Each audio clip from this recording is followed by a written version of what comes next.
My name's Doug Williams, and I'm a concept artist on SwapMeat. They told me the premise of the game, you know, like swapping these body parts and stuff, and they wanted it to be a meat-based game. And once I heard that, I was like, yeah, I'm 100% in. I get paid for it though, right? Like, you know, I'll do it either way, but you know, but I could use the money. So I said I wanted to do art, and I kind of got the, well, that's more of a hobby. We need to look at an actual career, kind of a, it was the response. And I was really distraught about it, and my parents went out, brought me back The Art of the Empire Strikes Back. It's the old one with the rainbow blend of Empire Strikes Back all over it. My parents basically said, look, here's a group of people who do what you do. They love to draw, they do monsters and aliens and stuff. Like, you know, this is a career. And since then, you know, Ralph McQuarrie, Joe Johnston, Nilo, like all those guys in those books have just always been probably still the biggest inspiration for like why I do what I do.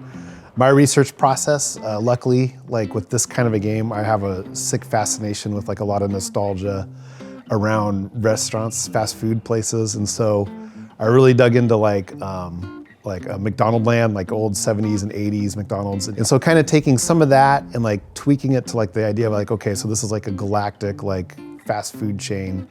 What does that look like? And the creatures originally were heavily meat-based, to the point where at one point, Jason, our art director, was like, maybe scale that back a little bit. You'll see if the harvester is actually, I found like a compressor refrigerator that a lot of restaurants have, and I took it and flipped it and then rotated it around because I thought that shape looked like it was moving this way.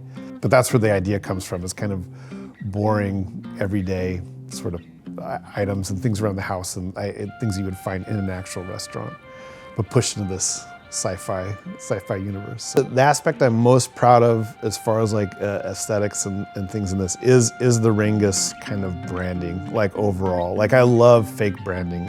With Rangus, it's fun to think about like, what would a galactic fast food restaurant that is now all-encompassing look like in the future? You know, the fact that it's a spaceship, but the inside feels like plastic front interiors, you know, like we have these little burger seats that I like, and the lights kind of feel a little bit like hot dogs. So trying to push the futurist side of it, but also make it feel like, you know, when you walk into the bridge of the ship, it's like, oh, it's like a McDonald's in 1987 or, you know, maybe 92 or something like that. One of the first games that like 2 years in, I'm still playing on the weekend on my own. Like not ripping on the other games I've worked on. They're all good games, but this is the one that like I can jump in and have fun with and jump in with friends and play. Hey, these crazy ideas that so many people usually kind of go like, that's not gonna work. Like I get to keep making those things and really pushing the wild stuff. It's a great thing. Go play it.